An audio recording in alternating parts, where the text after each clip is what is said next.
Hello, and you're very welcome along to another edition of the JMac podcast. I'm John McMahon, and of course, this podcast is kindly brought to you by YourGarage.com. Use my promo code JMac podcast to get 15% off on their website. And tonight, I'm joined by Gaelic statsman Matthew Hurley and GA Sports Tracker app owner Kevin Kennedy to run the rule on all of the weekend's action. And of course, no action this weekend, so it looks like we're going to have to spend a bit of time with our family, lads. So I don't know what we're going to do with ourselves. I'll start off with Mr. Hurley. How are you? One thing you can do, John, watch the hurling. What? Of course it will. Exactly, yeah. But look, in all fairness, it was some very good football action in terms of the quarterfinals. Like Kerry, Armagh, you two were obviously at the game yesterday. I was watching it at home, and it was just an incredible performance by Kerry. The brilliance of Mead as well in overcoming Galway. It was just a brilliant occasion for everybody involved there. Donegal's brilliant second half performance, and obviously Tyrone beating Dublin with a good kind of end to the game there. So some very good action this weekend in the football as well. And I honestly can't tell you who's going to win the football. No, we're in the last four, but normally when we get to the last four, you're thinking, okay, one team might do it, another might sneak it. Any of them could win it. I know Mead are new boys at this present moment in time, but the way they're playing at the moment, the way they beat Kerry, the way they beat Dublin, the way they beat Galway, the way that they're performing as a team at this present moment in time, you can't write them off. You can't write anybody off. And that's what makes the championship so interesting at the moment. Yeah, geez, absolutely, Matthew. What about yourself, Kevy? How are you? No point asking how are you, because I've only probably seen you, 12 hours ago? I was going to say, that feels like a long time, or at least it was a long day with you. There you go. No, all good. It was a good day. It was a good day. Don't bite the hand that feeds you. No. I had a good day yesterday. Good to get down to the football and crooked off. Spicy day that it was.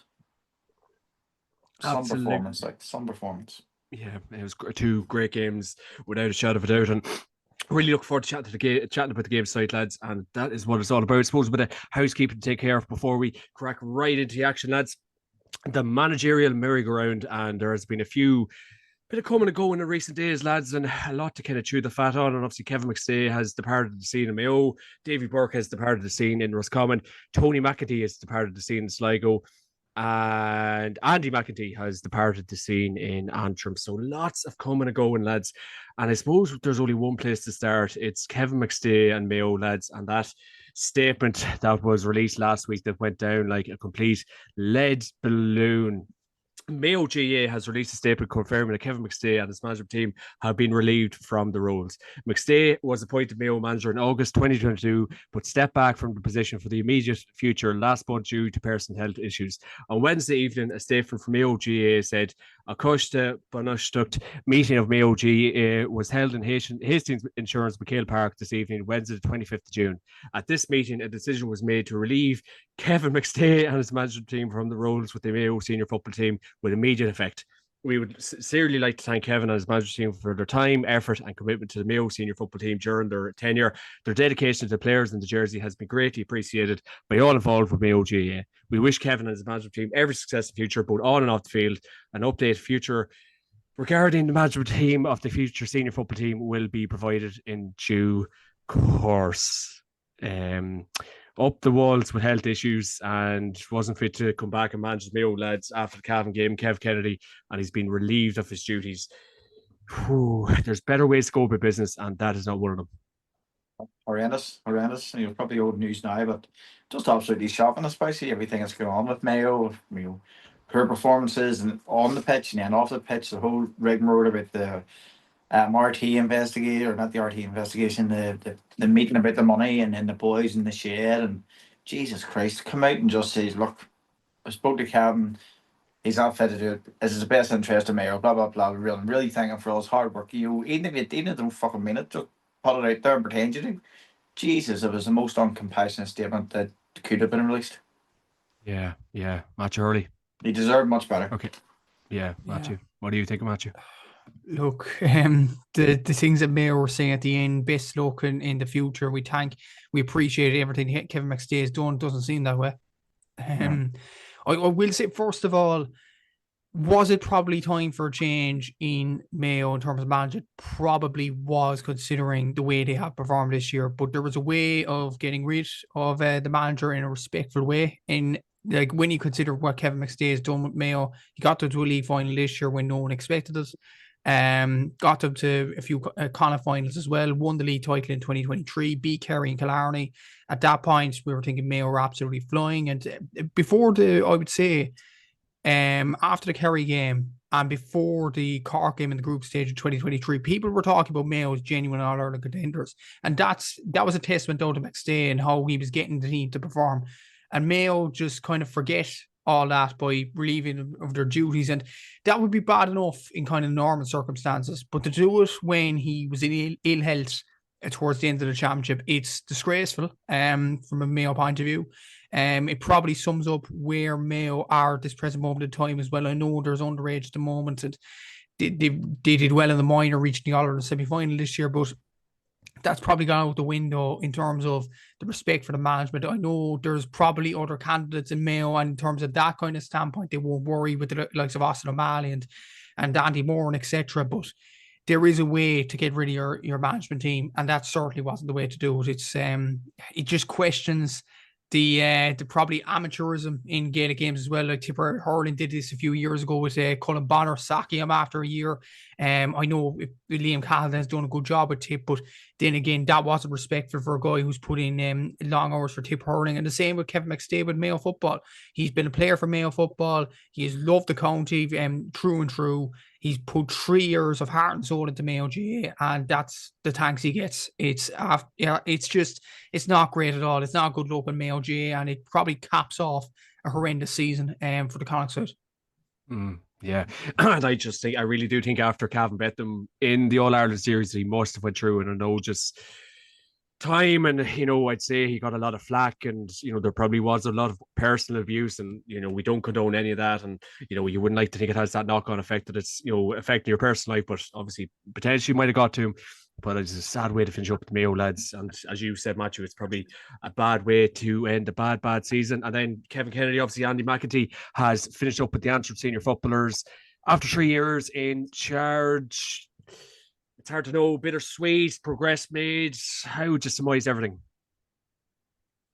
I suppose a bit like what Antrim, you give him the credit that they released a nice statement to him and thanked him for his time. When it was warm, it was compassionate, and I think for Andy and Antrim, it was the right time to depart. It was the right time to end it. It wasn't a success.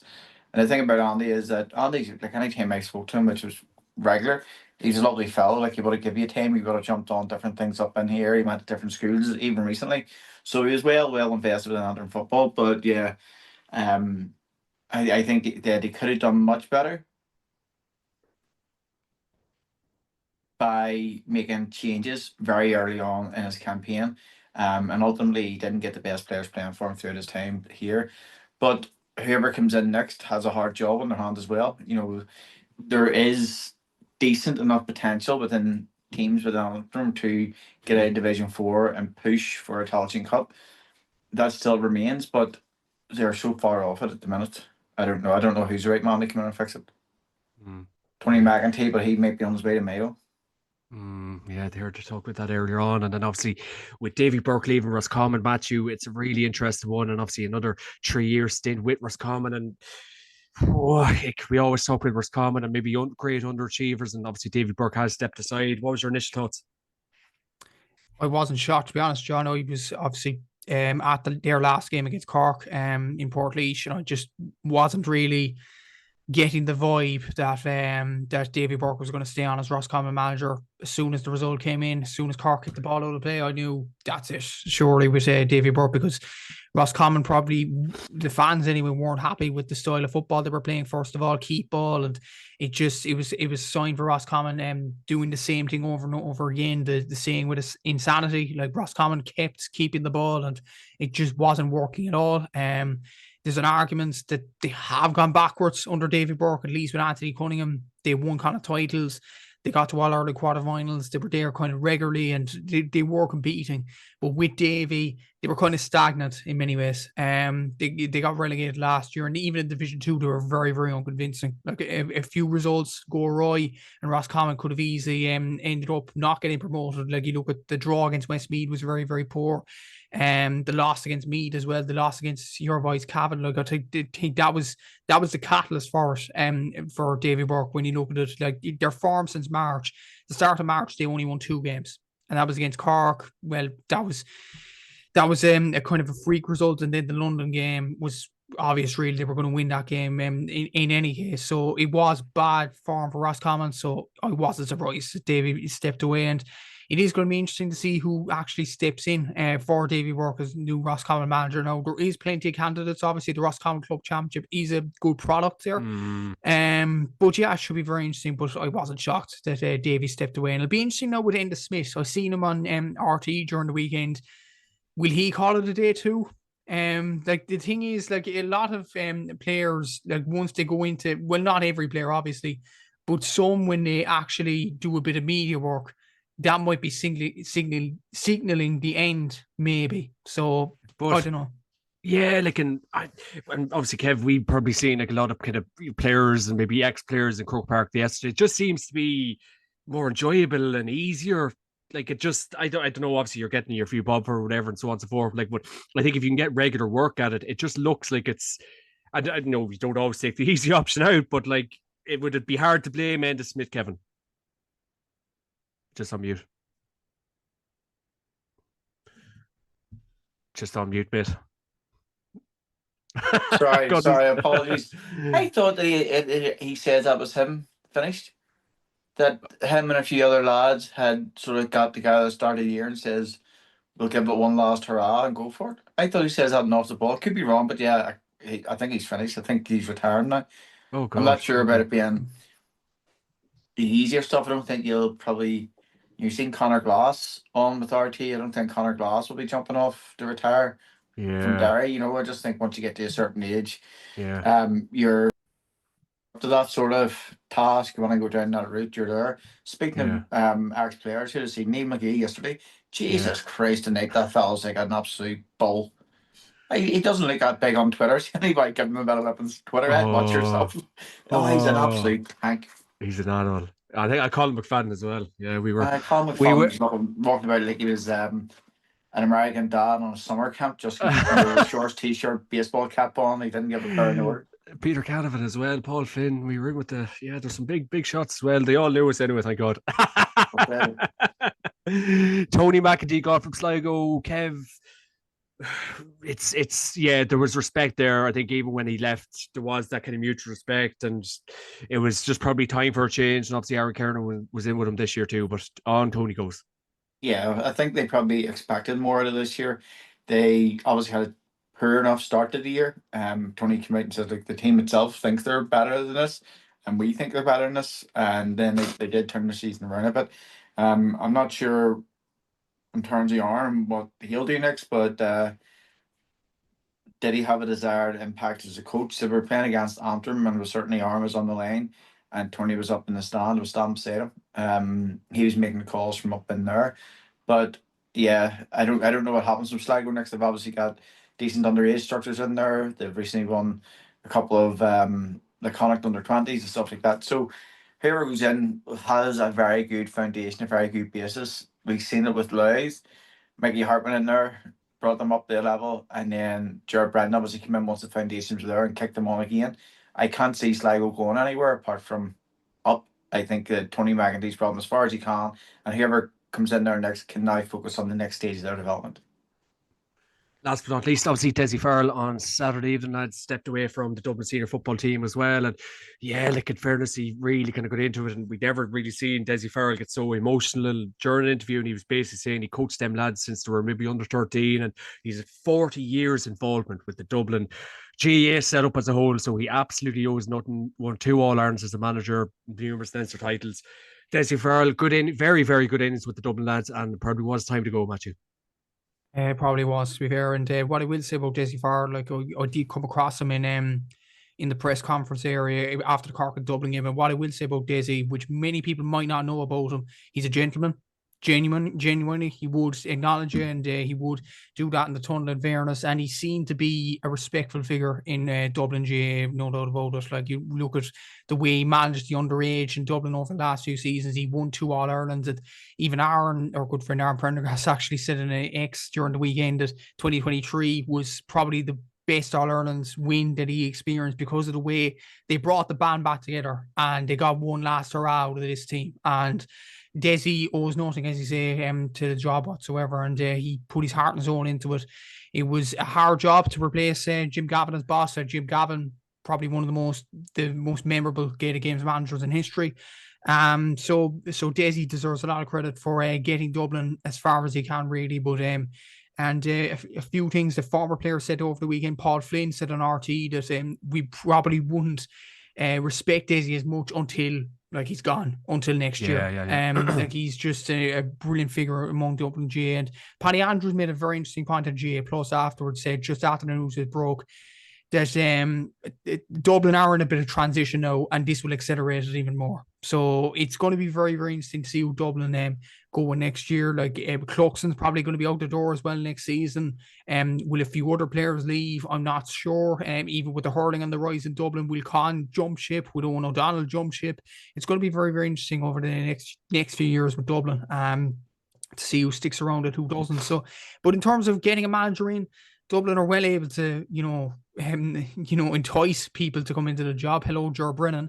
Declan Darcy obviously is another good shout as well. So Dublin, I think, will be fine in terms of looking for a boss there, but obviously they are a transition, as Paddy Andrews said, and this is probably accelerated. Yeah. Absolutely, Matthew. Absolutely. Well, we wish the very best luck to all the outgoing managers, and I suppose 2 more that kind of cropped over the weekend, lads. Obviously, with Pork Joyce and Galway, and Kieran McGeeney with Armagh. It'd be very interesting. Obviously, both men doing interviews after the game, and Pork Joyce was basically saying that it'll not be today or tomorrow that a decision will be made. So no doubt they'll obviously lick their wounds this week, and a couple of conversations maybe had Kieran McGeeney. Obviously, with Armagh, both men owned their county absolutely nothing. Kevin, me and you were kind of having this discussion yesterday, what the pair of gentlemen do next, and like, is it time for the pair of boys to go from their respective counties, or what are you thinking? I'm not sure about Kieran McGeeney and Armagh. I think they are going to go through a serious amount of players this year in terms of extended panel members who are just not cutting the mustard to get into that team, and also with about maybe 5 or 6 boys retiring who are now just too old. They give it everything they've had for a generation, and they're probably going. So Armagh are potentially on a very, very fine line. They could have Washington County could go back to play Irish League. That's the type of fella. He's put on a lot of muscle since he's been in to Armagh. You can tell he's an absolute flying machine. Rain, Rain had only came back into the championship there. Whoever goes into the Armagh setup next, will they have as good a relationship with the players? And keeping those players who are there, the last thing you want is for players to say, no, I've had enough over the last 3 years, 4 years, you know, to train with them doing. I'm going to say cheerio. Oisin's obviously there, and Tony McEntee's obviously there. They're 2 boys that popped your head. I'm not sure whether Oisin would be a good fit for the job. If it was picking one or 2 of them, I'd rather have Tony McEntee. I think he's a much more ready-built manager. Yeah. He's still a wee bit mad on the sideline. He still very much gets involved in the sideline, and I'm sure you need that at the top level. Tony's not like that. He's very calm and very assured in his stuff, and he's obviously been. They both of them been down the lower leagues, I suppose. Both of them down the lower leagues in recent years doing it. Padraig Joyce. I don't know. I think Padraig Joyce is maybe the loss of Kieran last year to Kerry was a big hit for him. But I thought they turned the corner, and we'll get into it later on. But I thought they turned the corner. I don't know whether Joyce. I like Padraig Joyce. I think he could potentially stay on if he loves football. But I think they need Connacht. This isn't just for Galway or Roscommon or Mayo. It's Connacht need to change their football. Connacht need to go for quicker, faster. They need to look to Ulster and say, what are these bloody teams doing well? Yeah. So Padraig Joyce could stay on, but I think he needs to change his approach entirely. Yeah. Yeah, it's going to be an interesting couple of days anyway, guys. It'll be very, very interesting what Pork Joyce and Kira McGeady do, because obviously there will be questions asked, and no doubt there will be columns wrote and talked about for the next weeks and days to come, but we will wait to see. I But think anyway, both of them would be away, but whether, it just leaves you in a very, it's tricky. It's tricky. But I think with Armagh, Kev, and I know it's 11 years is a long, long time, but it's going to happen. It's going to have to happen sometime. Nothing lasts forever. Yeah. You know. And look, Armagh, I don't think could afford to. Their club football's okay. It's not brilliant. It's not the top in Ulster. They haven't really been doing any damage in Ulster in a long time. I think if they out of both of them, I think Armagh have more potential to fall off a cliff. And I mean, remove themselves from even Soupy Campbell might be away. Boys there who have been to the well many a time. Forker, there's maybe a needed transition, but it'll happen Monday. I just don't know who's ready to step in to take that mantle on. Yeah, absolutely, Kevin. It'll be very interesting to see what the next days and weeks bring.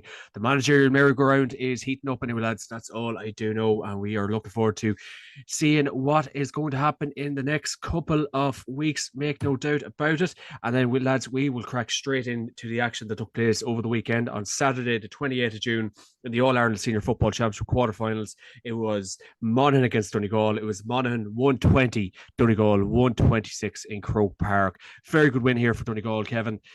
Very good performance from Monaghan in the first half, but unfortunately just probably ran out of steam in the second half and did not played way below their levels, and Donegal ramped it up, had a really, really good second half, and in fairness, you have to be really impressed by Donegal's, I suppose, athleticism and fitness to really finish these games out, and it's a real, I suppose, tribute to the coaches that's involved there at the minute. But Jim McGuinness is going to be going to a semi-final in 2 weeks' time, and he's happy out. Yeah, Donegal, I think certainly, no mistake, they certainly underperformed in the first half. They had a couple of chances they were there in the first half that they could have gone for goal. But likewise, so could Monaghan, and Monaghan had plenty of ways themselves in the first half. I was reading online the context of playing into the hill versus playing into the canal lane. And in the first half, I think Monaghan tried for 6 2-pointers and they scored 5 of them. In the second half, it's some similar. They hit 6 2-pointers or tried for 6 2-pointers and only converted one of them. So their game plan throughout the season of having they were the kingpins whenever it came to the 2-pointers. They were the kingpins and they even shot above themselves in the game itself. I think they came away with, I think it was 5 2-pointers in the end. But anyway, they couldn't make those conversions, which are somewhere around about 30%. 30% is the expected return on any 2-point shot. But Donegal, I think, were well aware of that, and Donegal stuck to their own game plan of getting in tight, getting the 1-pointers off, and keeping that tally board going. Donegal, I think, only had 11 shots in the first half, and by the end of the second half, it was up to 29. So that's a significant increase, in the amount of shots that you're converting. Whereas Monaghan, I think their shot count stayed mostly the same. I think it was well balanced across the both halves, but shooting into that hill with the wind changes your outcome immensely. There was talk about it last week and how difficult it would be, whatever way the wind comes in and goes around by Croke Park and comes back out. The 1-pointers are not so difficult to get. It's the 2-pointers. Whenever you're relying on 2-pointers, you play a very risky game. And I think that's come back to bite Monaghan in the backside. The amount of times they were getting inside the 20, inside the D in the second half, inside sort of the 21-yard line was limited, but anytime they were going in there, they were under pressure. There was boys on top of them. They weren't getting the same amount of easy possessions as they were in the first half. And I think that there wasn't any panic in Donegal. Donegal knew that at half time, although for us it looked like it was a big lead, if they kept going, they were going to keep on just hitting their target. And they finished actually. It was a brilliant second half performance, but they finished on what you would expect Donegal to finish on. 125, 126 is where Donegal have been for the last wee bit. Seriously impressive, Kev, like to rack up that score, especially the first half. Like they did probably look a bit leggy, and everyone was making that excuse, but 6-day turnaround and this, that, and the other. But like I think I said this to you yesterday, like Donegal, for what the game's been playing, I know Jim McGuinness has took a bit of flack for the statements. He's took a bit of criticism, so on and so forth. And you can understand him to a degree, and the turnaround. But like for what Donegal are doing to just keep the bloody train on the road, like it is very impressive. It is, but it's also a it's almost like a low risk, high reward um game plan they're playing, and they've done this from day dot. They haven't changed an awful lot. They don't get many goals. Michael Langham had a belter ago, but that was really, the the only time Beckham was really tested as such.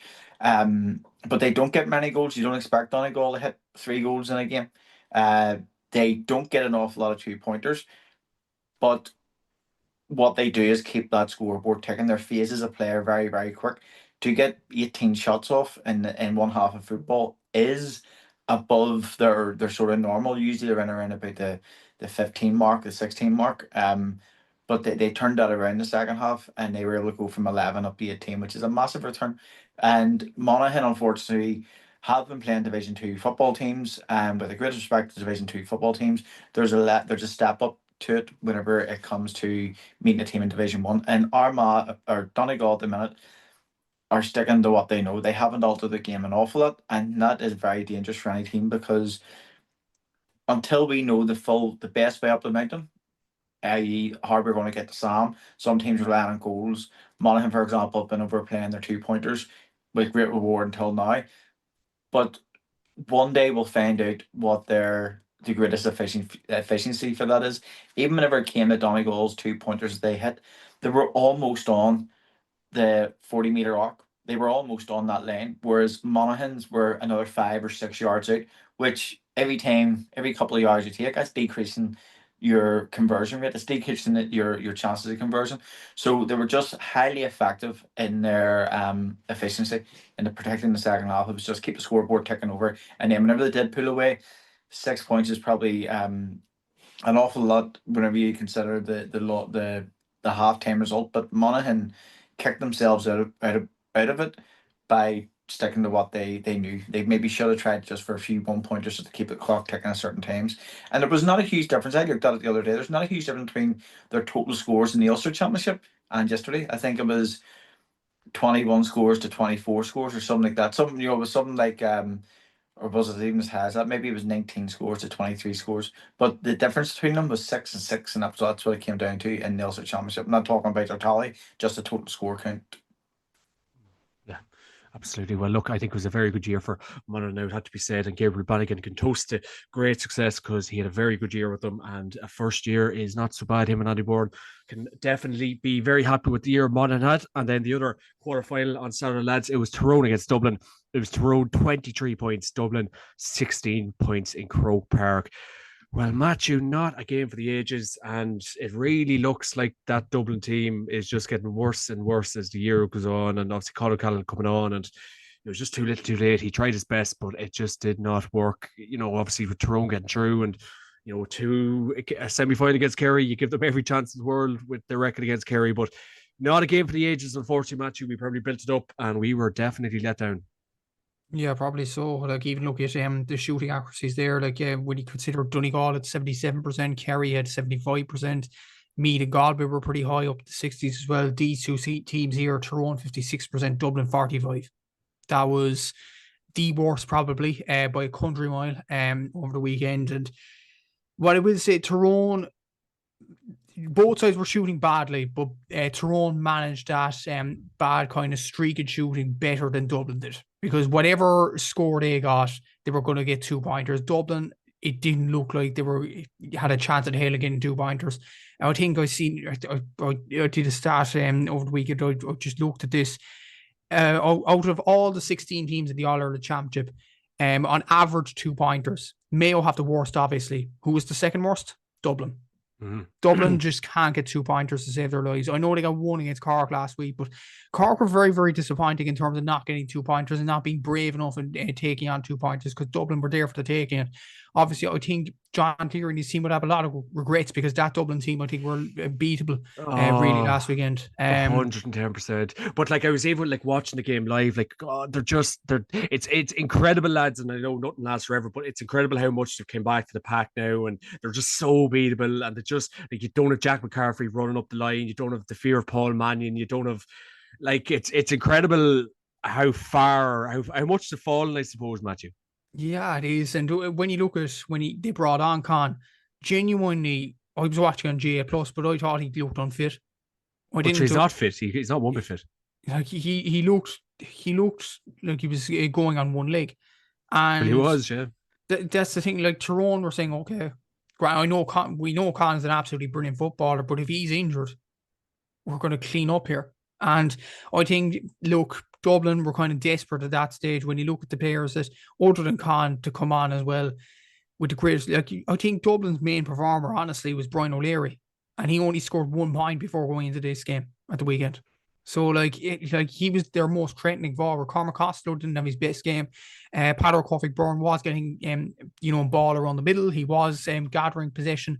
But the thing was, he just didn't have the stamina to deal with Tyrone's midfield in Brian Kennedy and Conn Kilpatrick at all. That would be a worry for Padder's game, I'm sure, and he has to develop that if he is to be a top level midfielder in the future.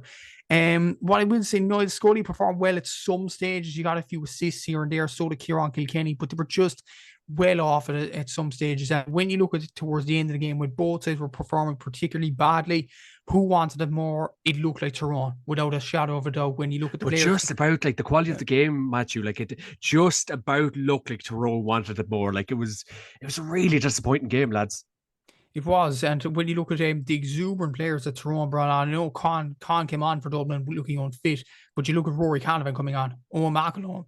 Like McElhone is He's absolutely, class. he's an unreal player. Like at Yeah. schools level, at minor level, under 20, this guy is so good. Like he's like as close to, I would say, to David Clifford, a minor. I know Clifford didn't play under 20, but he is so good. His ceiling is so high at this present moment in time. Derek Hanlon didn't have his best game, but still got 3 points on the board. Darren McCurry was very poor. And I think he has to improve his game in the semi-final when Tyrone get there. But what I did mention, the 2-pointers, whereas Dublin didn't have an iota of getting them. When you look at Tyrone, 4 2-pointers in the first half. Just on a side note, Peter Teague, I didn't know that was in him. I know he's a tough defender, but I didn't think he'd have a 2-pointer in him. Fair play to him. Peter Hart in 2-pointers on the day. That's 5 2-pointers throughout the championship for him. He's a real guy that has excelled under the new rules. Niall Morgan was doing well as well. And there was one crucial moment at the end of the first half as well. I think the sides were level and Dublin were on the attack when the hooter went off. And then I think it was Kieran Kilkenny dropped the ball for Dublin.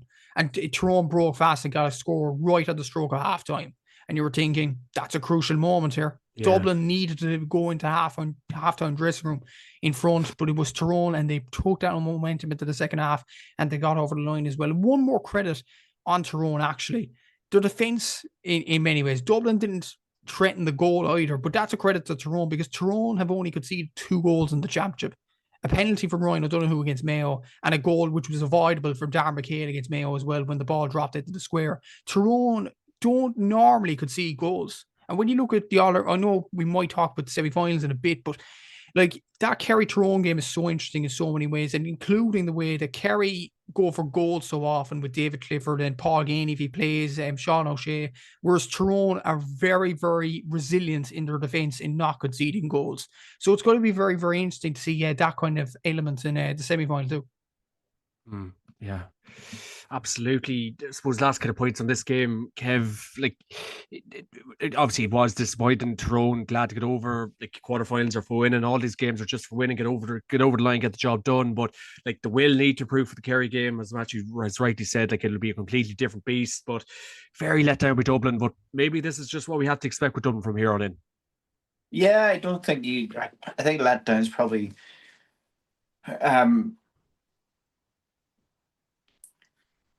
not the right use of words, simply because they were so up and down throughout the entire season.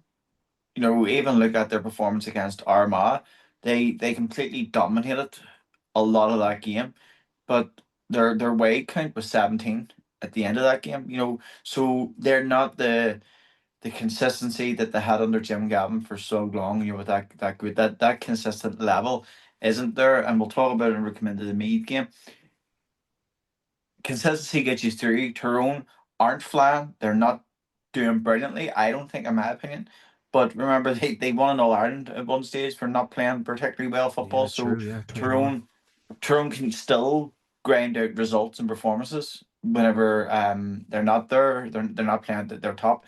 But I just think, look, Dublin Valley obviously had their issues. You heard Desi Fall yesterday saying everybody knew this year would be a transition year. It was going to be so difficult for them this year. But yeah, I think they went out on a bit of a whimper. Maybe if they had been out at that point, the boys, the decisions were already made, but they probably could have went out with a bit more.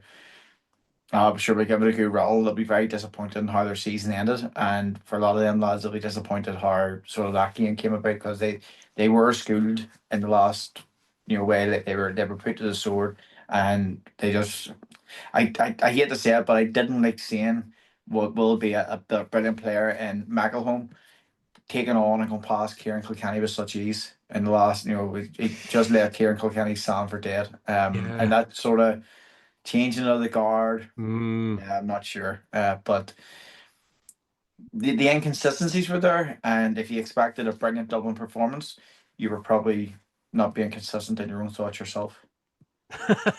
Well, I thought to be better than the were, Kevy. Yes, yes, yes. So not you. Like, I'm saying any Dublin fan getting in there thinking, we're like Bruce Springsteen glory days. No, they weren't. All you were looking for was a good a performance, good performance, yeah. and they that didn't. The game was. I thought the game was an awful game to watch. Desperate game, desperate game. Everyone thought Saturday was going to be better than Sunday.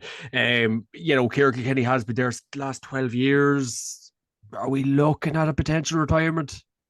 What is Or Kieran Kilkenny? What is he now? Is he 32? Is he 31? 32? And what more can that Dublin team do? I don't know. He's still a big operator for him. You see them in Mm. Galway, like whenever he turned up. Maybe I don't know. Maybe just that, and it's hard to say because if you're going by, which I often go by, scores. If you can get shots and scores, if you can get your shots off, you're doing really well. And you go back to that Armagh performance. Maybe the warning signs were there for Armagh at that time that they were very vulnerable to a team who goes at them and puts them to the sword because had Dublin's conversion rate been better that day, Matthew's touched on a 45% conversion rate is shocking.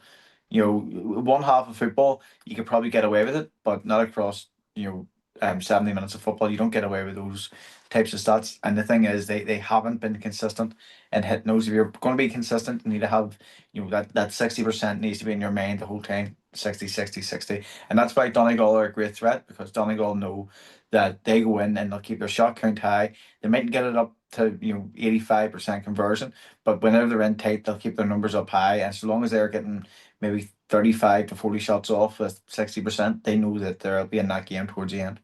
Mm.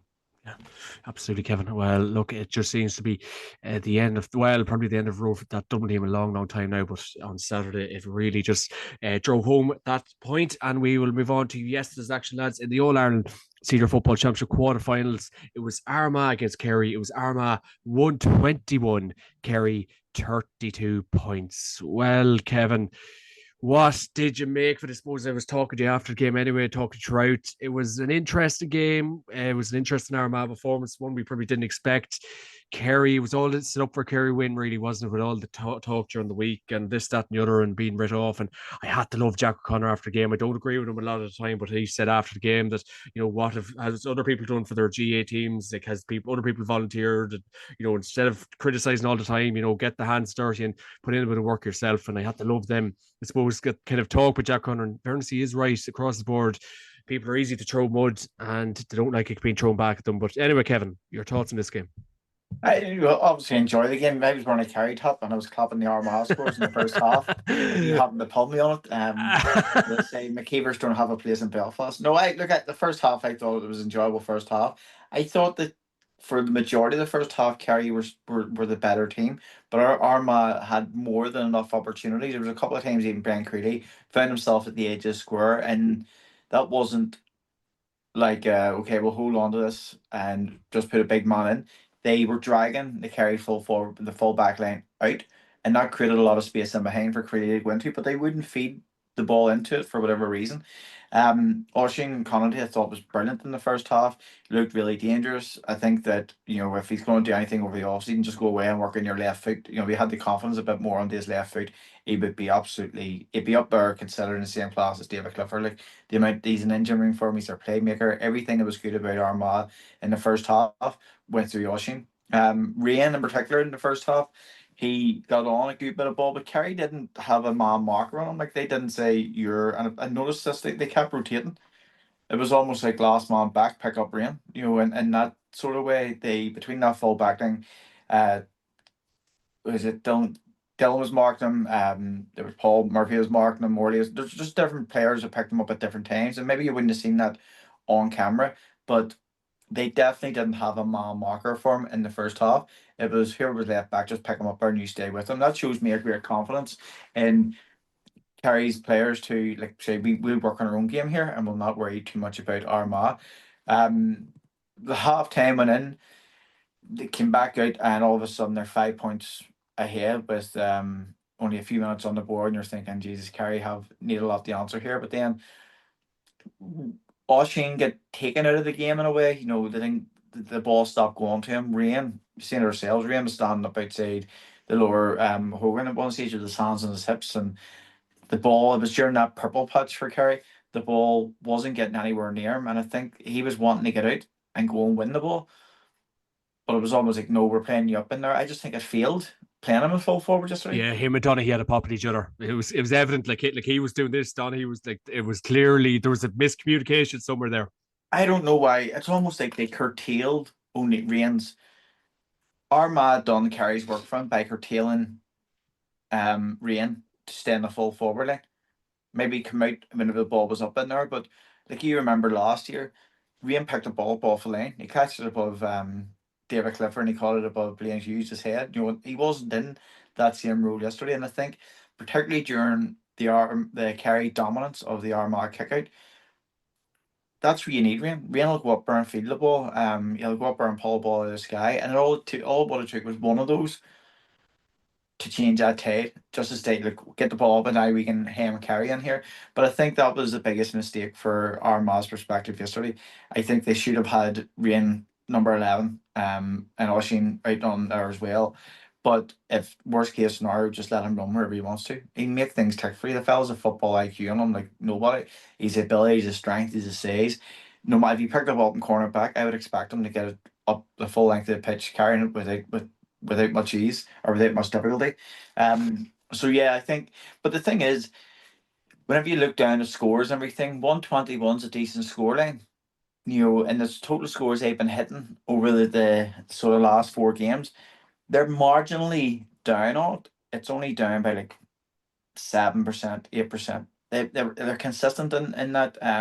If you were a betting man, you probably would have had them down to hit maybe around about 121. The difference in the game was that Kerry absolutely turned it on, and no team would have beat Kerry yesterday. If that was Sam Maguire, if that was all Iron Fan Day, no team would have came near Kerry, simply because they were going by where they've been. And again, it's maybe a wee bit not unfortunate, but it's maybe a wee bit inconsistent, a bit like the Dublin stuff. But Kerry turned it on, and their scores on average increased by 25%. And they were well coached on the Armagh kickout, and their pressure worked onto it. I think that Armagh definitely played into it an awful lot. They were hitting short kickouts in the first half and getting those off successfully, and all of a sudden they stopped in the second half. They weren't doing it as much. They're that sort of, what was it, a 10-12 minute period where they went 0-14 without reply was absolutely astonishing. But particularly whenever Paddy Clifford came on the second half, the strength he was putting, the movements he was making, it almost like Sean O'Shea, and I backed Sean O'Shea for man of the match. What a shout. What a shout. In the first half, everything went through him. Everything good went through him. In the second half, he almost dropped in the midfield a wee bit deeper, and Paddy played that wee bit higher, and everything went through Paddy. And it worked really well because Sean was able to still get his scores off. But it is his game almost curtailed a wee bit in the second half, and that goes into that difficulty that Kerry have. They had these two brilliant playmakers who everything goes through, and how do they get both of them firing in the same team? And I think it worked really, really well just by bringing Paddy on, because he was a catalyst for change. He was the one who was picking the ball up, running the teams. I was saying, I consider him in terms of consistency. He's up in there with David now. In terms of David's obviously the superstar of it, but Paddy is just the most consistent player. He makes things happen. And the thing about it says that where Armagh had put at times they were letting Duffy sit in front of Clifford. He almost cut out that space, and that can in a way backfired against him. I think you have to do that with Clifford because he is so dangerous and he was on fire yesterday. Anytime he get the ball, he looked dangerous yesterday. But you almost have to do that. But that allowed Sean O'Shea to have that bit more space. Now, I have to say, Sean O'Shea, what he had 9 shots and scored all name of them, walked away with not 12 or something on the day. But watching it, particularly in the first half, he still looked hesitant in shooting. Like there was a couple of times for 2 pointers, I was going, just give it a wallop, just away you go, you can do that. And he didn't. So that tells me that Sean O'Shea has a wee bit more in him as well. Kerry have a wee bit more in them. The players taken back in there. Whether they'll be able to return to that performance again, I'm not sure. Particularly against Tyrone, who presents something different. But it was that dominance on the kick out that was changing the game, and Armagh were left with no answers to it. People say about bringing on Blaine Hughes. I'm not sure whether that would have been okay because Blaine would have been under the same difficulty. I think Rafferty only kicked one out over the line. I think he only kicked one out over the line. The thing was that whenever the way Kerry had set up, it was almost like let the Armagh boys stand in their space and have 2 or 3 players can go left or right. So the ball went out to the right hand side. The boys moved across and crowded that middle and made it very hard for that player. Even if he had caught it, he was coming down to face 2 or 3 Kerry men each time. Armagh just repeated and repeated it. Nobody changed it. Why not just bring everybody over one side, crowd it? Because Armagh would be a bigger team than Kerry. Because Kerry have big men. Sean O'Shea's a big man. Joe O'Connor, I have to say, had a brilliant second half. As a midfielder, I know he does half forward, but as a midfielder, midfielders aren't renowned for their football ability. Joe O'Connor turned that screw in the second half, but during that 10-minute period, he was massive. He was hugely impactful for it. The warning sides are probably there for Armagh. Armagh consistency did drop a bit, but in terms of numbers, they came out where they should have been. The big difference was Kerry turned it on, and they went 25% more than what they've been all year. Unreal. Special Kerry performance, probably one of the best I've ever seen in Croke Park. And like we were right behind David Clifford, Kevy. We had the joy to watch his pace, his power, his movement. He's electric. Like Jesus Christ, you probably dedicate a whole podcast to him, and like we're probably running out of words to describe how good the man is. And Kev, you made a very good point when we were walking away from Croke Park yesterday. That like even the ball in front of him, he just is able to catch it, like, or it was just whatever way. And you were so right. Like I watched the back, and at the time I was thinking, yeah, what moment was that? And then I watched it back, and just go gadget hands, as you said. His hands are so. He pulls balls out of the sky at full stretch, at full tilt, where you're thinking. As a kid, you run out and you're going, watch it bounce goes over your head and you're flapping away at it. And a couple of times your balls are David very rarely missed times a run. Whenever the ball's there to him, it's a big bounce on it. And at that point I went, geez, his arms must be like bloody orangutans. And just imagine the AI image of David Clifford dressed up in an Oh, I don't know. he's special, but look, I thought Gavin White had a brilliant game yesterday as well. Yeah.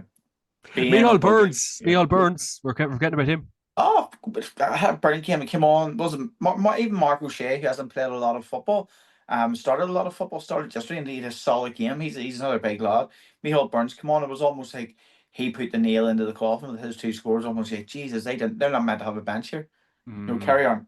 They're not meant to have a bench, or fit players anyway. And you think about what he done in the club championship this year, it was unreal. He was someone who was dropped from Kerry, good club championship, back in there again now. And for those, what was he on for 20 minutes? He had a massive impact on the game as well. Yeah, Burns is sensational. He really, really was. And he kind of, as you said, drove the nail right into Armagh's coffin. Matthew Hurley, your thoughts on this game? Just whoa, from a Kerry point of view, it was incredible. Second half performance, like in so many aspects. What impressed me the most was you could criticise Ethan Rafferty for the kick out. Said I calculated, Kevin, I don't know, would it be wrong this? I think Ethan kicked 2 over the line in the second half and 1 in the first half.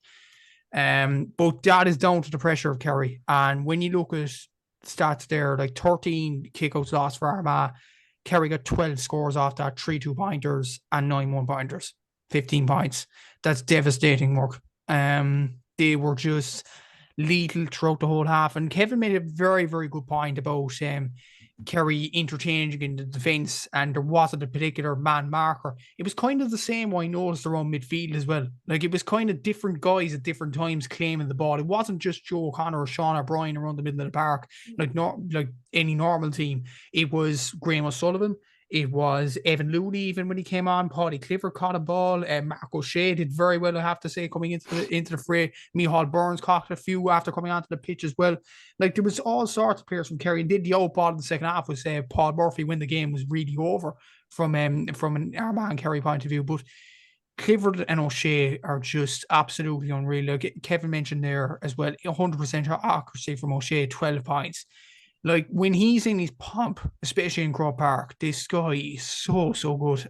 Clifford as well, like, it's so effortless the way he maneuvers at times as well. And I don't think Paul Ganey had much. I don't think he actually came on yesterday. And Paul Ganey was Kerry's third highest scorer going to this game, and it didn't look like they missed him at all. Like, this Kerry team looked really good, and Joe O'Connor, like, he was very good against Armagh. I've seen him in the flesh, obviously, against Cork, and he was exceptional that night. But he was equally as good here. Like, this guy around midfield, he has to be. I know Kerry have found him over the last few years, but in terms of announcing yourselves as one of the main guys in the team, Joe O'Connor has to be up there as one of the standouts. He's been absolutely exceptional from a Kerry point of view, and yeah, it's been a good performance from Kerry in the second half. And yeah, that's when Kerry get to Croke Park. They up the pomp, they up their intensity as well. Like, yeah, I think overall, I know Sean got 100% himself, 75% from a Kerry point of view. Like, it's scary stuff. Like, at the best of times, Kerry's shooting accuracy is normally high. But that was in an All-Ireland quarter-final when they had, what was it? I think it was 36 shots overall. And to have 75% of those efforts to go over the bar, that's absolutely incredible. And you have to give Kerry you have to Jack O'Connor a lot of credit as well. And even the 2-pointers, like Sean O'Shea, David Clifford was getting them. I remember at the start of the year, the narrative of Kerry was they couldn't get 2-pointers. And all of a sudden now, they're putting them over for fun. They're banging them over. So it's so good at this present moment of time for Kerry as well. And like, on kickouts, they were dominating 39%. They won of Armagh's kickouts, 77% of theirs. Like, even when you look at the turnovers, Kerry got 11, Armagh got 11. It was 50-50. But Kerry got most of the possession off the kickouts. Even on scores, like, Armagh had 34 shots compared to Kerry's 36. But Armagh had a conversion rate of 52%. Kerry had 75%. There was a major difference as well in the game, and kickouts as well. And what I will say, Kevin makes a good point as well, in Blaine Hughes.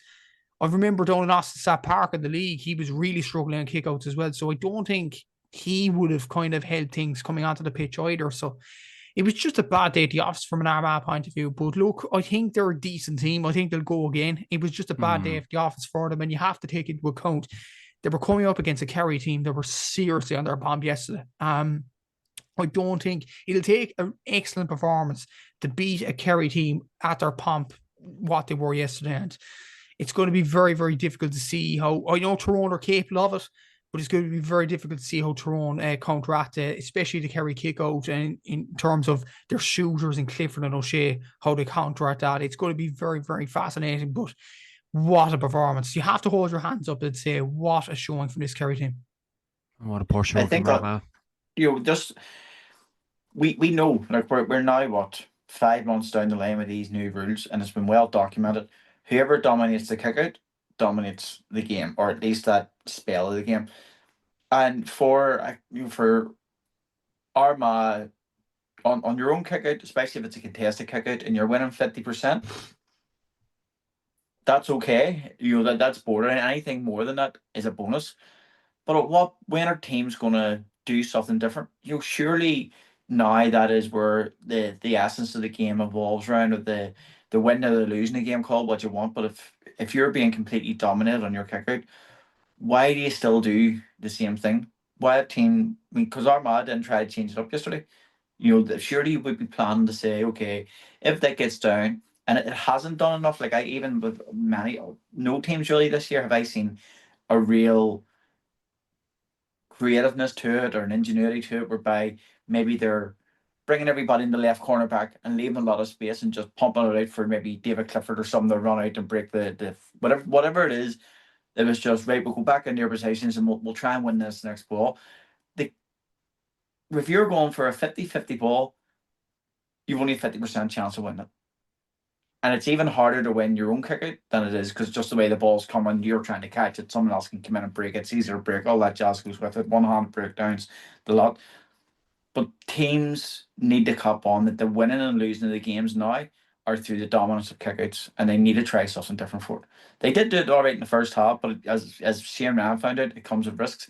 If you go short, it's breathtaking stuff every single time. I actually thought Armagh picked it up on the lane. One of their shorts was inside the D at one stage.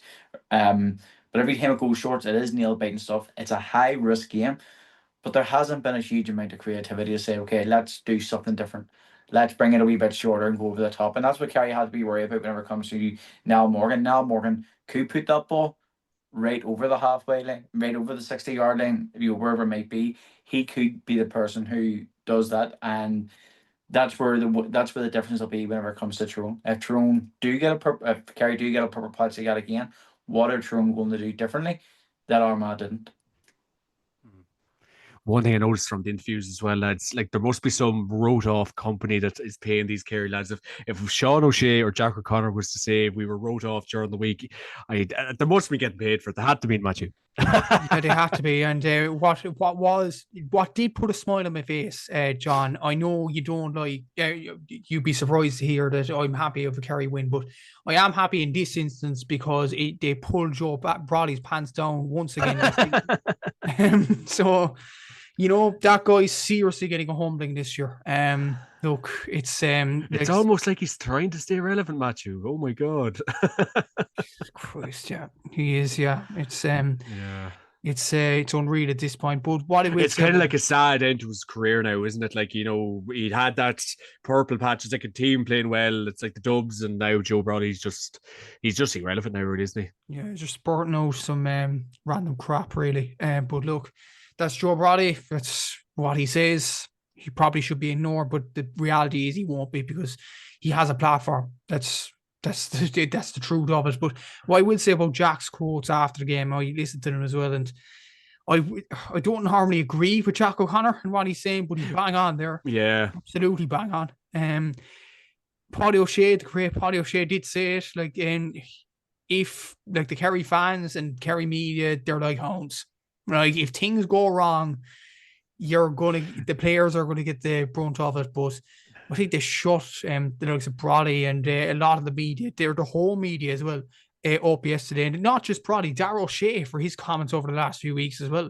Like, for a former player to come out and say things like that, like when Darrell O'Shea was saying something around the lines of Kerry should end their season, no, I was thinking, seriously, you're going into a game in the preliminary quarterfinal against, with the greatest respect, John Cavan in Fitzgerald Stadium, a game that you're probably going to win, and you're going to go into the quarterfinals, and you're saying that you may as well end your season now. Like, that's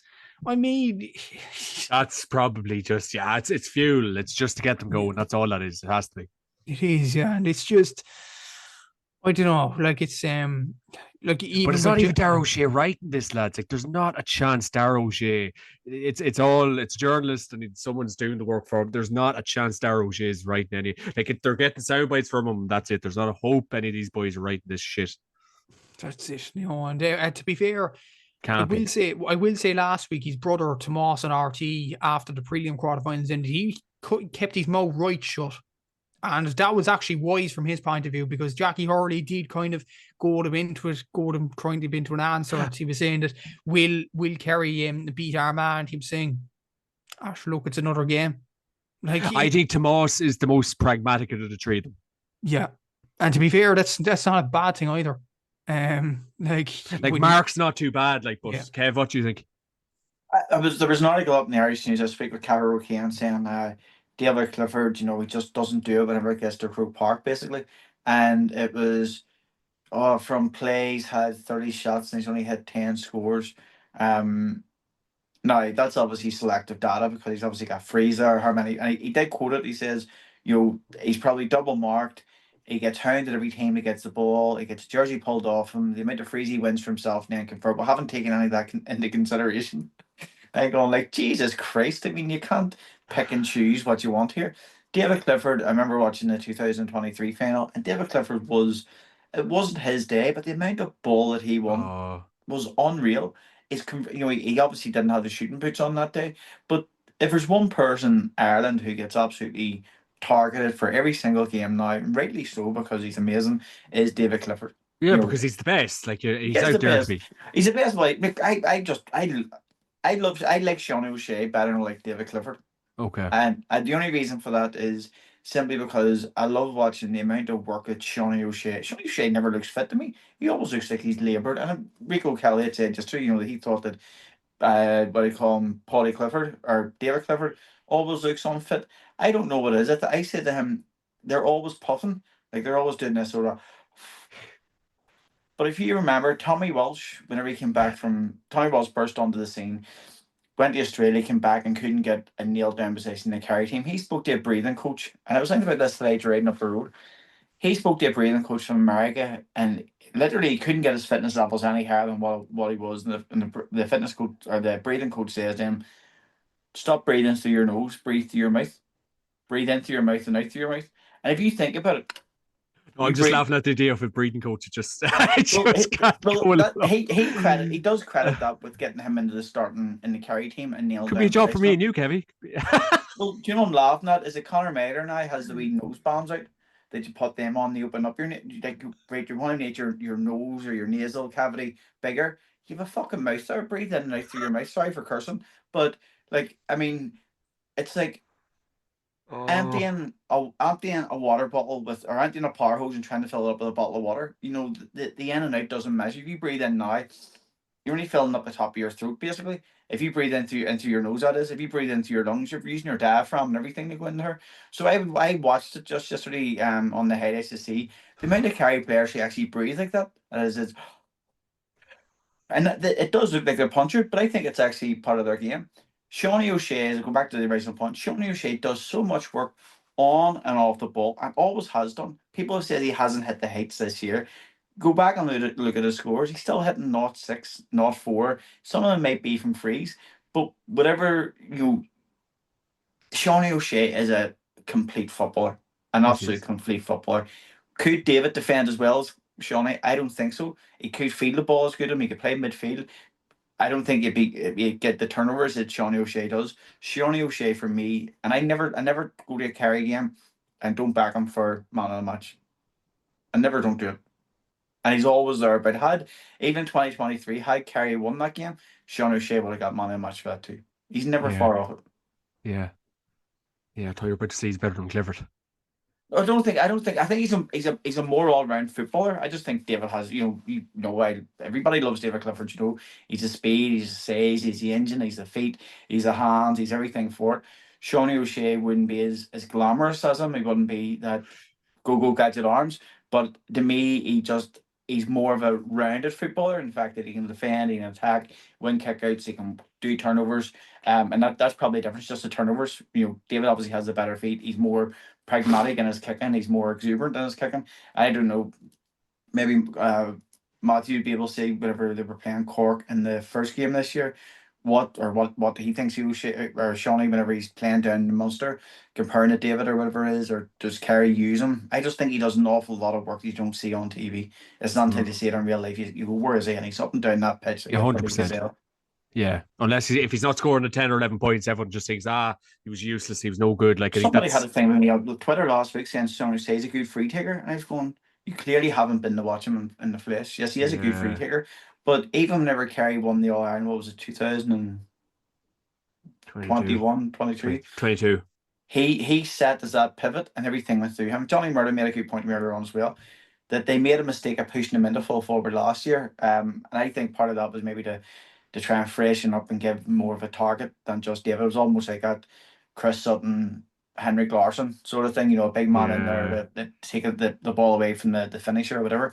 But to me, whenever he's on his game, I don't think he has the skill level in terms of the confidence of Potty, let's say, because one time Potty went for a ball yesterday, he had no right to do this. He didn't have a right to do this because as a kid you're coached, bend your back, get the ball, bend your back and go. he dinked it up, and there was about 4 Armagh players around him. Now, the future Gaelic football is not bending your back; it's dinking it up. You look at the amount of times that David Clifford does it and Paddy Clifford does it. It's dink and go. It speeds up the game so much. But as a kid, you're almost told not to do it. I think this should be coaching kids. Here's what you do.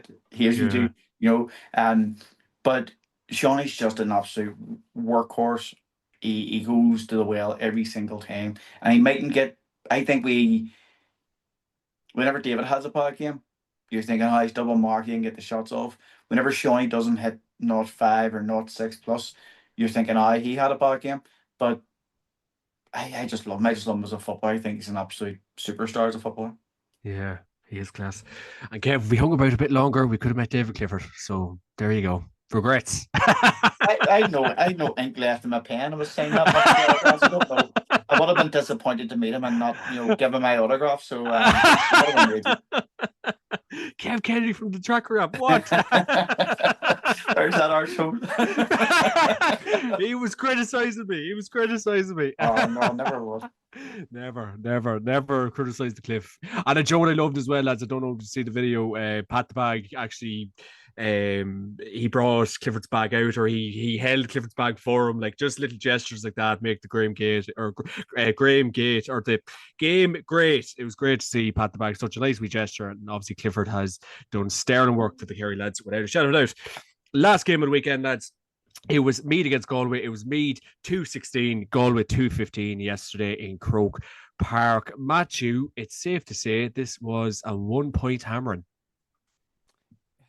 Yeah, it was just an incredible performance by Meath in terms of a team performance. Like normally we'd say that, okay, you look at Donegal, Michael Langan individually did well, Michael Murphy did individually well. We talked about Sean O'Shea and David Clifford from a Kerry point of view. From Meath, I know Jordan Morris got 1-6 from play, but I honestly couldn't pick a man of the match with chest. Like, this was a team performance by Meath. It was absolutely exceptional from minute one in this game. Like, you look at the stats of some of them. Sean Coffey at centre back, 1-1 in assists. Obviously, for the second goal for Jordan Morris's goal, he was the guy that won the ball back. He got 2 kickouts, 2 turnovers as well. Connor Duke got 3 assists in points. Matthew Costello, 100% shot accuracy. Jordan Morris, 1-6 from playing this game. Sean Rafferty, what a man at fullback. Like, he's a marauding figure in this B team. Conor Gray in midfield, after coming onto the pitch, 1 goal, 3 Galway kickouts, 1, 2 Meath kickouts, 1. Ronan Ryan with 3 turnovers. Like, Meath got 2-9 from turnovers overall as a team. Like, this was a model team performance by Meath. I think Rory Stories, I know it's usually his videos are in jest, but what he did make a good point here, that Meath football is bad because it was brilliant football the way it should be played, and players that had a never say die attitude. Even when Galway got the goal through Liam Silk, they weren't going to lose it. They were still going to go for this game. And the Owen Frayne point after the Liam Silk goal was absolutely crucial for me, because it just kept that sliver of hope in there. It kept them in it. Then a bad kind of kick out, malfunction or anything like that from Conor Gleeson and the Galway defence. And then it's a great rob by Morris, Costello and Sean Coffey. But I think Galway will be very, very disappointed looking back at that second goal. But then Morris puts it in, and the whole hill goes absolutely berserk, not with Dubs, this time with Meadman. So it was just a brilliant occasion from Meath point of view, and it was just an indication that they are back as a football county, and it gives hope to traditional football counties that have been down the doldrums with Division 2. I'm talking about the likes of Cavan, John. I'm talking about the likes of Down. I'm talking about the likes of Cork. That these counties were historic ones, but if you get a plan in place in terms of a good manager there that knows a setup in terms of the county, in terms of players that will give it their all as well, and some quality football on show, and players working their, excuse my French here, but their arse off for the team. Like, it's absolutely exceptional from a Meath point of view, and they absolutely deserved it. It was just an incredible performance by everybody on the pitch, 1-15, and even the subs coming on, especially the likes of Conor Gray, who actually, lads, he had pneumonia, I think, a year or 2 ago, and for him to come back in and produce a performance like that, like, it's a testament to the guy. And when you look at Keane McBride coming onto the pitch as well, like, a lot of people are talking about Galway's bench, like, those 2 guys coming on, they're man mountains. Like, those 2 guys, they've played they've played the likes of AFL and they've played minor football for Meath as well. Like, these guys are here to stay. They're a very good football team, Meath, and they deservedly are in the All-Ireland semi-final. As for Galway, look, it's disappointing for them. They fought back with the Killy McDade and Liam Silk goal, but ultimately Shane Walsh was their shining light. In fairness to him, he got two two-pointers. He tried to keep them in it, but look, it just wasn't Galway's day. It was Meath's day. It was just a very good performance by them. And in terms of the effort, in terms of the team, in terms of the camaraderie, this performance, I know we talk about Kerry's and we talk about Donegal's showings this weekend, and rightly so. But in terms of togetherness, this Meath performance was so good. Mm-hmm. It's funny, Matthew and Meath and Kev are kind of saying this, but Shane Walsh in the second half, like, as you rightly said, he did try to keep them in, but like at times he just looked a bit laboured and looked. I don't know, is disinterested the right word, but he just looked like he's kind of floating about, like, and not much purpose to a degree. Maybe not, no. He still got 5 points though. Like, even with him, and to be fair, he got a bit of a bad belt against Down last week. And look, I was discussing on my own show during the week about players. Would they actually be better off coming on as a second half substitute rather than starting the game? Because then they'll be fresh in the second half. In the end, it probably didn't matter to Galway because Shane Walsh actually conserved himself very, very well, in fairness to him. And to be fair, Peter Cook had a good performance in the first half. To be honest, just on a side note, it was puzzling why he went off. 2 assists and I think 2 kickouts, one in the first half. I don't know why Power Joyce actually subbed him off. I know Killy McDade is a very good player to come on, but Cook was really lording the skies in the first half. So it was just a real shot that he went off the pitch. Like it was just pausing at some stage from a Galway point of view in terms of substitutes and things like that. But then Damien Comer came on and did his bit, in fairness to him. Rob Finnerty just wasn't in the game enough. I know Matthew Thompson, he had a good year overall and he tried his best as well, but they just... It's just the big cliche of wanting him more. Meath wanted him more yesterday. They wanted to get to the last 4 more than Galway did. And that's what I took out of it. That Meath just were willing to put in the effort. They were willing to put in the hard graft. And just Galway, at some stages, seemed off it. And even in the first half, when Meath were kicking wide after wide, like Meath's philosophy all year, even when it did start in the first game that they had in Parky Heave against Cork, it was shoot on sight. Meath were doing that in the first half and they were kicking wide after wide. Surely that was an indication for Galway to push on and try and get a bigger first half lead. But just it didn't materialise for Galway. It just felt a bit flat in the first half. And I don't know who's to blame. There was a power choice at the players themselves, but it was just a flat performance overall from Galway. But credit has to go to Meath. I know we love to criticise the favourites and all that, but this was genuinely a superb performance by Meath. Mm-hmm. They deserve to be in the All-Ireland semi-finals. It's just an indication that Meath football is back, and it gives a lot of hope to Division 2 counties that want to get up at the higher pedestal too. Well said, Matthew. Yeah, no, I have to say they're only up the road for me, but I'm very jealous of the Royal County at the minute. They are absolutely flying it, and Robbie Brennan is doing incredible work. I suppose brief thoughts on this, Kev. Geez, I thought I lost you after the first half. Yeah, look, I think I sent a WhatsApp message in after 4 or 5 minutes into the group just saying, if Galway keep this up, they're in trouble.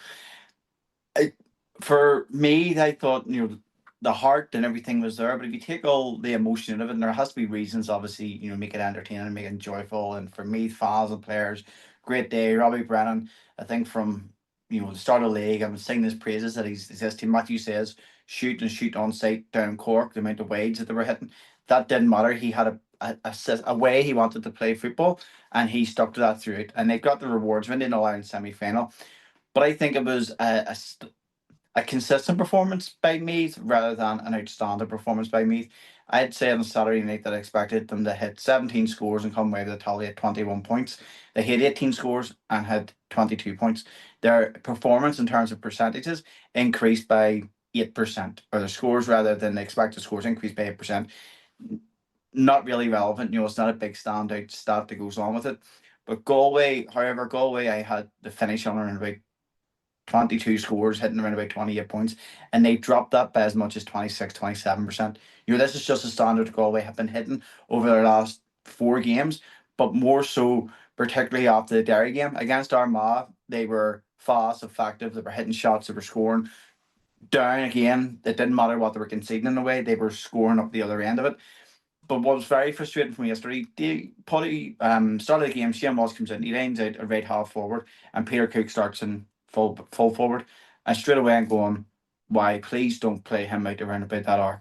I don't think he's a playmaker. A brilliant footballer, but I don't think he's a playmaker. I think he's much better danger in that square. You've seen him against Down and Owen McAvoy, who's no slouch. Owen McAvoy's done it with the club. He's had a brilliant year for Down, had a brilliant couple of years with Down. He's a brilliant fullback. Shane Moss absolutely cleaned him out around about that square simply because he was in so close, there was no stopping him. And at times yesterday, Shane Moss was outstanding until that final slip. The amount of times he was slipping, my God, and it goes down to, I actually thought that he gave the Meath defence. I thought on many occasions he absolutely roasted them and tortured them and pulled them apart, and then fell. He lost his footing before he got that shot off, slipped, and I don't know. I just think Shane Walsh was, whenever he got on the ball this week, he was good. But he was, rather than me being brilliantly all over and stopping them and turning them over, if you went back and watched the game now and counted the many forced turnovers to actual unforced turnovers, for Shane Walsh, I would say 90% of them were by him slipping or just doing something very running, taking an extra pass, being too far out. I just don't think you play him out around about that day. He can hit 2-pointers, which is brilliant, but they went back to their game of, let's try and get 2-pointers in here and slow the phases of play. And that's what it says around about Potter Choice. If he does stay on, throw the handbook out the window and say, right, we're going to adopt this Malachi O'Rourke with Glenn approach, Donegal under Jim McGuinness, even now me under Robbie Brennan. We're going to adopt the approach where we need to hit 40 shots a game and aim to get 20 conversions on that, 50%. Anything more is a bonus. Yesterday they went back to this slow, methodic way, and that was from the very first, the one that's the win, and the first ball, the first phase of play was almost 2 minutes long, and they get turned over. They get turned over again, an unforced turnover. Someone went to take a solo, it bounced out of his hand, Meath pounced on it, and away they went. And that's not taken away from Meath, because, as I say, I thought Meath were very, very good.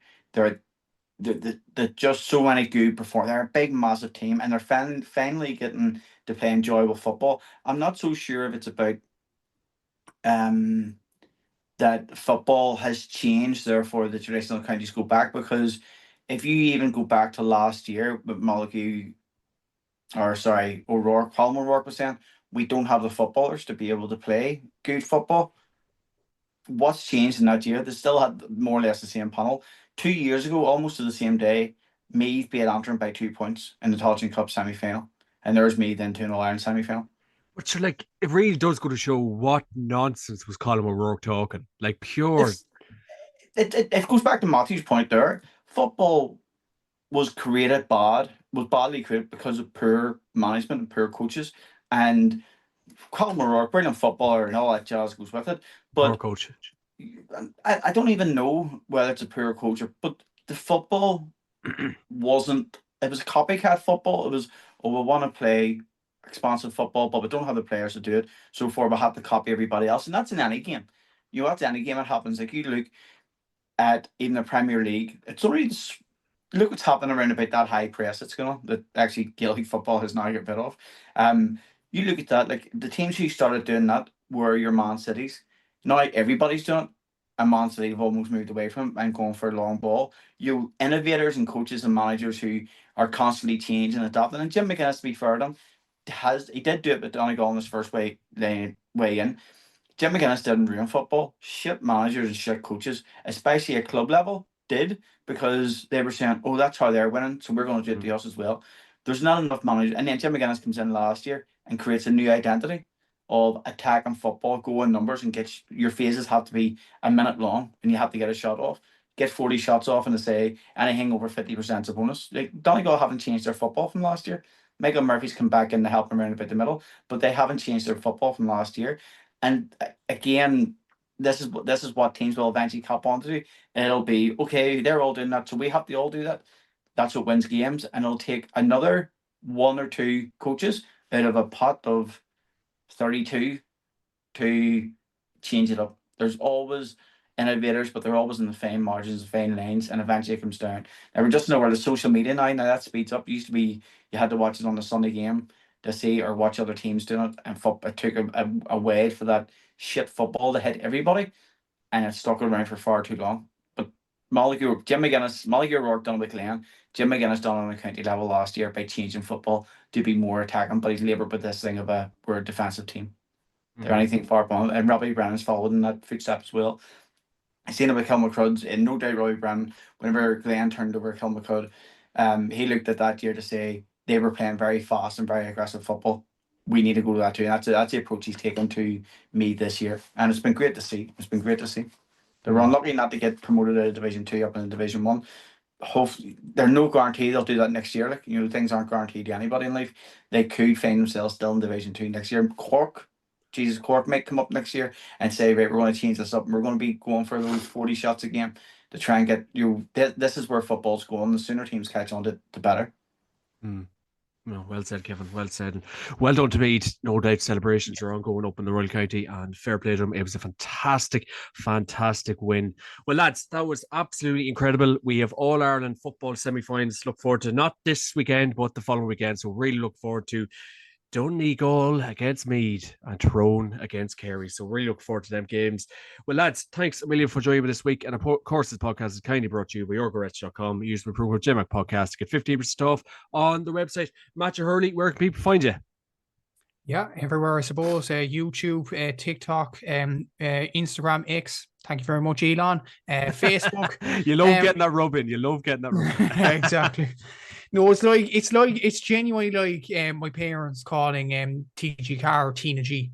Yeah. Like it's just like you're so used to Twitter, but you have to call it X. It's just politically correct. But look, you can follow me anywhere at Gaelic Statsman on socials, and then on Instagram. Ring the bell for any videos or podcasts coming up.